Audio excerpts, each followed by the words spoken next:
बिस्मिल्लाहिर्रहमानिर्रहीम। अस्सलाम वालेकुम पाकिस्तान। नाजरीन, आप देख रहे हैं आवाज़ बावलपुर न्यूज़ चैनल और मैं हूं आपका मेज़बान अहमद महमूद और चीफ़ एग्जीक्यूटिव आवाज़ बावलपुर न्यूज़ चैनल।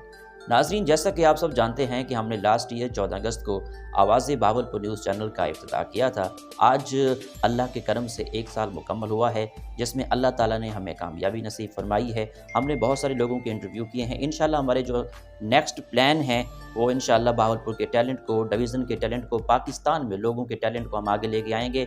इस वक्त मेरे साथ मेरे अब्बू जान जाम इलाही बख्श टामरी साहब, काउंसलर लियाकतपुर भी साथ मौजूद हैं, जिन्होंने इज़्ज़त बख्शी है कि बावलपुर स्टूडियो में मेरे साथ इस वक्त मौजूद हैं, और मेरे बड़े भाई जाम सलीम टामरी भी इस वक्त हमारे साथ मौजूद हैं। तो सारी कंट्रीब्यूशन जो है, कामयाबी है, वो वालिदैन की दुआओं से होती है। तो मेरे वालिद साहब ने मुझे जो है सपोर्ट की है हर मामले में, तो मैं आज एंकर पर्सन हूँ। तो अबू जान, आपकी मोहब्बत, आपका प्यार, आप मेरी सालगिरह पे आए हैं, बहुत शुक्रिया जी।